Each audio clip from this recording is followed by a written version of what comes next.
Welcome to the video on Introduction to Bonding. Bonding is when two atoms or two elements come together by way of their electrons, and they bond and join in a stable arrangement. Okay, elements that come together in a bond, they will either gain, lose, or share electrons to reach a more stable electron configuration, like that of a noble gas. Okay, so we know that noble gases are our most stable elements. They're in our group 8, and they typically do not react because they are so stable. Okay, their electrons, their octet or their orbitals are full. So other elements want to be like those noble gases, and they want to gain, lose, or share electrons in a way that will give them a more stable arrangement and give them a full octet. So there are two types of bonding, and we're going to talk about ionic bonding first, but we want to introduce both types.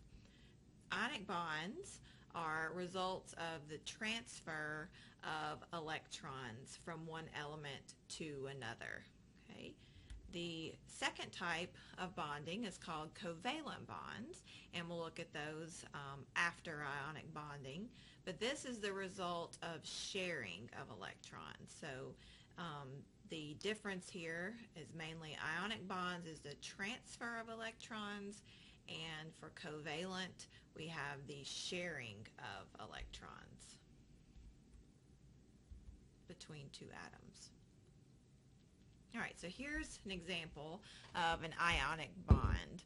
Okay, forms between a metal, which if you look at your periodic table, you may want to go ahead and have that out since you can have that with you at all times. Okay, so a metal is on the left-hand side of the periodic table, and your nonmetal is on the right side. Okay, so these two, a metal and a nonmetal, are on opposite sides of the periodic table. So they have very large differences in their electronegativity. Okay, and so you can think of it that way. But if you have a metal from one side and a nonmetal from another, and we know how to differentiate those by looking at our stair step. Okay, metals are on the left, nonmetals on the right.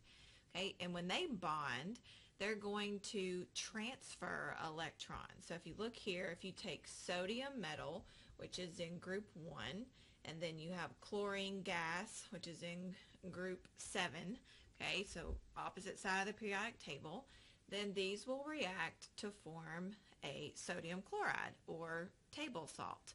Okay, and this is an ionic compound and results from an ionic bond or a transfer of electrons. And once again, they transfer to be like the nearest noble gas. Covalent bonds result when you have two nonmetals that combine. It can be a metalloid. We don't look at those as much in a nonmetal, but typically it's two nonmetals combine. So this molecule is a compound or an element containing two or more atoms joined together with covalent bonds. That's what we call molecules. Molecules are stable arrangements where we have atoms joined together in covalent bonds. Okay, so something like hydrogen. So hydrogen exists, if you look at your first element on the periodic table, exists as H2. It's a diatomic molecule because it wants to share electrons here in this bond. Okay, so I need to go here. Okay, here's your bond. Okay, so it wants to share two electrons in this bond so that both hydrogens have two electrons around them. So if you look at hydrogen, it only needs one more electron to be like helium. That's its nearest noble gas. And so these orbitals that these electrons are in, they overlap. That's what a covalent bond is orbital overlap, and they form a covalent bond. Okay, but we'll look at this in much more detail later in another chapter. Okay, so don't worry about these too much. Just know the difference between covalent and ionic. Okay, so we are going to practice this just looking at a compound and being able to determine, is it an ionic compound, or is there ionic bonding involved, or are there covalent bonds involved? All right, so once again, you need your periodic table unless you have it memorized. All right, and we're going to look at these, and we're not going to worry about what this says here. We're just going to determine whether it's ionic or covalent, based on what we just talked about. All right, so here's our first compound. It's nitrogen and chlorine combined. There's 3 chlorines. Doesn't matter. We'll talk about why that is later when we talk about covalent compounds. We have 2 nonmetals. So if you have 2 nonmetals that bond, they're going to share electrons in a covalent molecule. All right, if you look at this next one, we have calcium and chlorine. So if you go find calcium on the periodic table, you're going to find that it is in group 2, meaning it is a metal. So you have a metal, and chlorine is a nonmetal. So this means if you have a metal and a nonmetal, this is an ionic bond, or ionic compound. All right, next we have 2 bromines that are bonded together. Bromine is a nonmetal, and it's bonded to itself, just like our example of hydrogen. So if you have 2 bromines bonded together, that's got to be covalent because it's 2 nonmetals. All right. This next one is also covalent.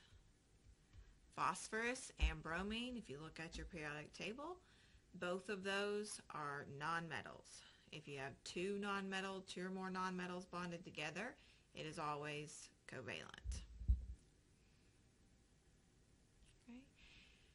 Next, you have rubidium chloride. So if you look at your periodic table, you will see that rubidium is a metal. Chlorine is a nonmetal, so it's ionic. So the gist of this, ionic compounds or ionic bonds are when you have a metal and a nonmetal. And what we're going to look at and analyze further is we have a transfer of electrons. Covalent bonds or covalent compounds are when you have 2 or more nonmetals and these share. All right, that's all I've got for this section. Thank you.